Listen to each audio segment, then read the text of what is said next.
If you are watching this video, you've probably at some point in your life wanted a Leica camera, or maybe you already have one, or you had one once. I don't have the statistics, but I bet 90% of us watching YouTube videos about camera gear wanted a Leica. But let's just be real. For most of us, the price tag is just beyond our priorities. Even if we had that much money, it just doesn't feel right to spend that amount on a camera when there are so many alternatives. Sure, maybe there is a small percentage of photographers and photography enthusiasts who don't care about getting a Leica.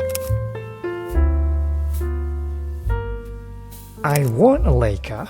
I'll admit that. I might even get one in the future. If you've been following this channel, you already know that I have a really bad reputation when it comes to brand loyalty. I value each camera brand for its unique characteristics. So yeah, I don't really have brand loyalty. This channel for me is a form of documentation of my personal photography journey, searching for cameras that suit my taste, experimenting, trying different things, and so on. Some people might not like my experiments, and that's fine by me. I'm going to keep doing it. This video might be a bit longer because it represents my reflections on experimenting in photography with different gear. It's like one of those stories where you finally choose the one.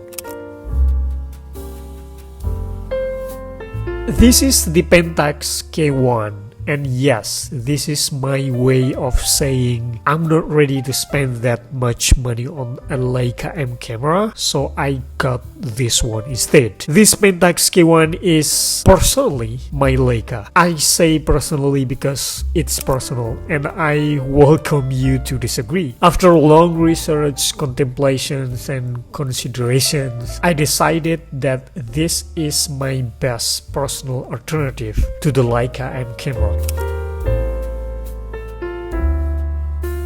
Let me break it down. First, my Leica alternative had to be a DSLR. The idea of going back to DSLRs hit me when I watched Paulie B's walkie-talkie episode with CP Plunkett. I realized that doing street photography doesn't necessarily mean you need a small, sleek camera. CP Plunkett in that particular video used a Canon 70, which was his first camera, about 14 years before that video. That really struck me. You can get a Canon 70 today for just $200. And the other video that convinced me was Sam's Street Life video, when he basically argues that DSLRs are the new Leica. For me, that made perfect sense. Looking back at myself, I started this channel as a huge fan of small pocketable cameras. I've tried different small cameras across various brands and budgets, but I always limited myself to small cameras, avoiding bigger, chunkier ones, even slightly bigger ones. And then eventually I started questioning myself. Why was I limiting myself? Why was I limiting my options when there were so many great alternatives? All these years I felt like I had limited options for gear because of that self-imposed rule. That's on me. Or maybe I'm just a regular photography enthusiast who got sucked into the trend and marketing hype about cool, small, stylish cameras that inspire you to shoot. So this time, I wanted to break the limits I'd set for myself and explore other options. That's where the idea of DSLRs comes in.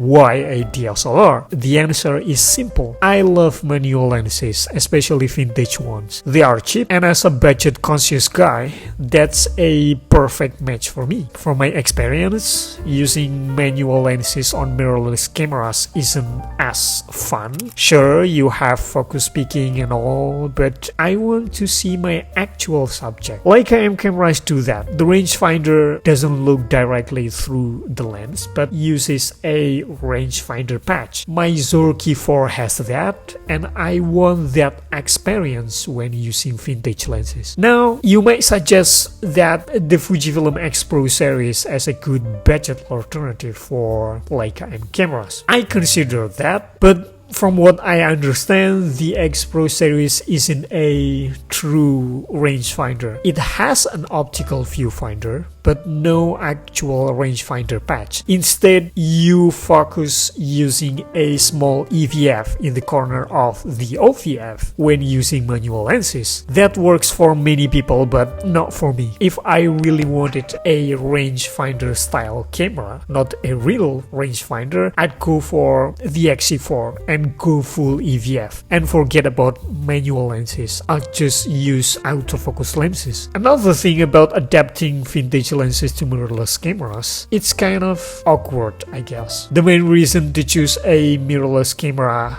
over a DSLR is the form factor. Mirrorless cameras are smaller, compact, and sleek, but when you adapt vintage lenses, the adapter is often big and thick, completely ruining the compact form factor of mirrorless cameras. Sure, there are third-party lenses, but decent ones that fit the mirrorless form factor, like Voigtlander, are expensive. I tried the 7 Artisans 35mm f1.2, and honestly, it didn't look great on my XE1, and I wasn't a fan of the shooting experience with the AVF. Plus, you end up with limited manual lens options, and that's why I turned to DSLRs.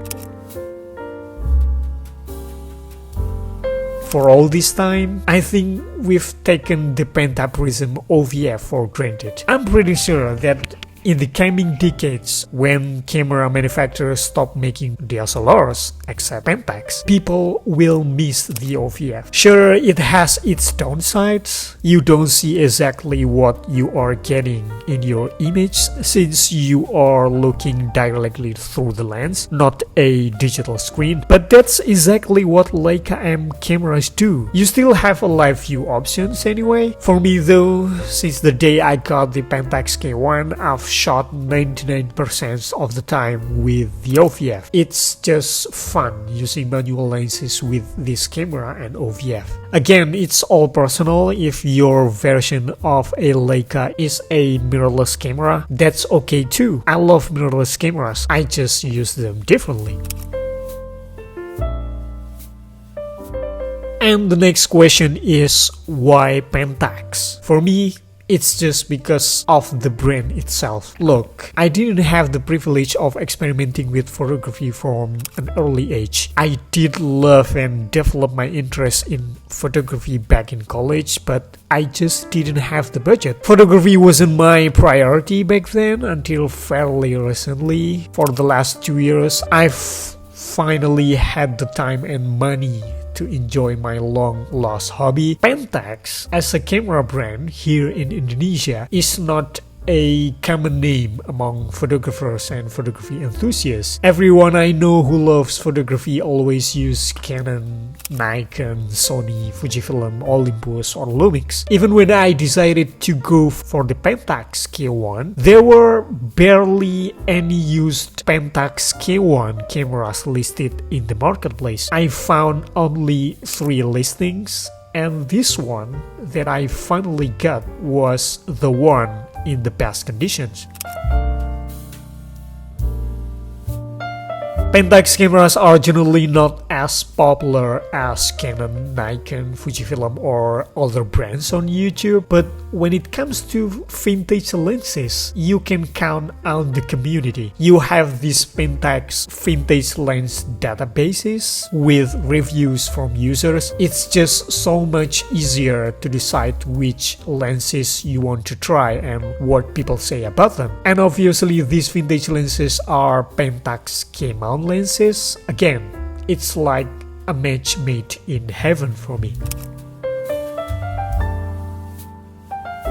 You might think I could go for Nikon. They also have a massive collection of lenses. Or I could pick Canon, for example. Yes, I could. But the reason I choose Pentax almost blindly is because of the brand. I want to be different. Say I'm bringing my camera into a crowded place. I want to be that guy who stands out. It would be a normal scene if I were bringing Canon, Sony or Nikon, but Pentax is not that popular. Bringing a big camera like this will attract attention. To compensate for that, I need to be confident, and I feel that a standout brand would help me just a little bit to gain that confidence in public. Again, it's all personal. There are many Pentax DSLR options, then why the K1? Well, again, for me personally, if I ever want to try actually using a DSLR in the age of mirrorless, I have to go with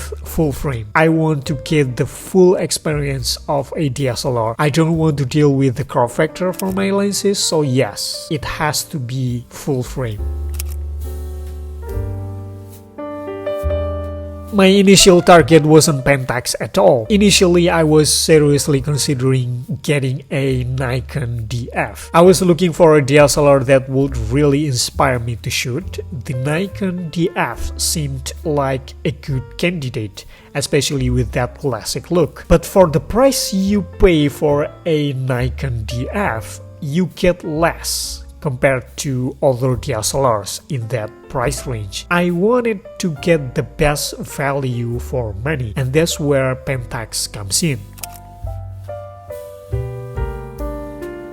I have a habit of putting my cameras up for sale. It's just my way of forcing myself to use the camera. It's like racing with a potential buyer. So I need to use the camera, experiment with it before anyone shows interest in the listings. So yes, it's funny that I also put this Pentax K1 up for sale, and it seems there hasn't been a single view on that listing since the day I posted it. The case is totally different with my Fujifilm X70, for example. Although the price of the X70 is going crazy in the market, they are fairly liquid. Now you know that the downside of buying an unpopular camera is that your camera won't be as liquid as other more popular brands. So it's most likely you'll be stuck with it. Again, that's just my case here in Indonesia. It might be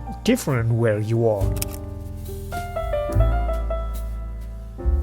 As I've been using this K1, I've started liking it more and more. This camera keeps surprising me. If you are curious about the specs, this Pentax basically has everything you'll ever need in a camera. At least for me. You have a full frame sensor, 36 megapixels, IBIS or SR, shake reduction as Pentax calls it, and this camera is super crazy weather sealed. I mean, it's really crazy. Look at this battery door. I like the design and the memory card door. Look at the ceiling. You have 2 memory card slots, by the way. This microphone and headphone jack seal. The body is robust. It's a kilogram, just the body. The grip is very comfortable. I thought I'd be complaining when I took this camera out on the street. I did some night street photography and surprisingly, it wasn't a problem at all. I tried different straps and ended up using the strap for my Canon G12 and it works perfectly for me. I think the key here is the grip. I just hold it like this while putting the strap around my neck and keeping the camera against my chest, ready to take a shot. It's very easy to handle. And all of these buttons are very tactile. I don't want to go through all of them. Typically, I set this one to ISO so I can adjust my ISO with this wheel. I change my shutter speed with the front wheel. And of course, I set the aperture from the lens. I set this to manual, switch to manual focus, and I'm good to go. The one feature that I really like is the green button. As I said, I only shoot with manual lenses and I shoot in manual mode. But this green button is really handy. What I typically do is set my ISO, set my aperture, do the manual focus, pick a spot for metering, and then press the green button. What the green button does is decide the shutter speed for me based on that spot I picked for metering the light. When you press the green button, the camera automatically chooses the shutter speed for you according to the ISO and aperture you've set. From that point, you can either underexpose or overexpose your subject by adjusting the shutter speed manually, or just be happy with the shutter speed the camera picked. I don't know if other brands have this feature, but it's been fun shooting vintage lenses with this camera. The viewfinder is also super bright and manual focusing is accurate. It has the dot focusing indicator, which I always want to use every time I shoot, and it works perfectly. For my personal style of shooting, this camera indeed answers all my needs. One thing this camera has really changed about me is shooting in RAW. Yes, I've been a JPEG shooter and wasn't really interested in post-processing, but I have to admit that this Pentax K1 encouraged me to shoot in RAW. I shoot in DNG exclusively on this, and the editing is just easy. You know that I'm a budget guy. I don't use Lightroom, I use Darktable, and it's free. The workflow with the DNG files from this camera is very easy. I load them into Darktable and I barely edit anything. All I need to do is adjust the exposure, contrast, and temperature, and that's it. The files are just very easy to work with. This camera also has a wide range of color customizations in camera. You know, I like to experiment with JPEGs. People call them film look recipes, so that's a big plus for further tweaking. The first thing I wanted to try was night street photography with this camera. As you can guess, it's perfect for night street photography. The shake reduction works well and the full frame sensor doesn't lie. As for the lenses I use, I have two here. I did my research on Pentax forum and decided to get two prime lenses. This one is the Canon 50mm f2. I got this lens just because it's cheap. I had already spent enough money on the Pentax K1 body, so I wanted to get the cheapest decent lens possible. I got this one for $25. The lens is surprisingly sharp. It's more than enough for me. A guy on YouTube called the XR version of this lens as a Japanese Summicron. This one is the P version. Some people say you need to be careful with the P lenses from Canon because they have a pin that can make the lens stick to your camera body. What I did, just in case, was remove the pin. It's pretty straightforward. Just unscrew the mount, remove the pin, and put the mount back. And it works well for me. Obviously, you have plenty of options for Pentax 50mm primes, but I'm very happy with this one. I also have the SMC Super Multi-Coated Pentax M150mm f3.5. objective. The reason I got this particular lens is that I wanted to experiment with mimicking Saul Leiter. His photography using telephoto lenses, particularly 150mm, is unique, so I wanted to try that. This lens is quite rare, so you might need to pay a little more to get it. I got mine for $70, but for that price, it's still a steal. That's why I love vintage lenses. They are made to last. They are old but still deliver beautiful images. So, what's your Leica alternative? If you are interested in going back to DSLRs, it doesn't have to be the Pentax K1. There are many old full-frame DSLRs out there. If you have the budget, you can aim for the flagship models. If you are on a budget, you still have plenty of decent DSLR options. I have a video about things you need to consider before getting an old DSLR. You can check them out. I know the Pentax K1 is still beyond many people's budget. What I'm trying to say here is that a DSLR is a really good option. You'll get the maximum value for your money, and I think you should give it some thought. Well, hope you got something from this. See you in the next video, and remember, just keep snapping and keep your budget tight. Au revoir.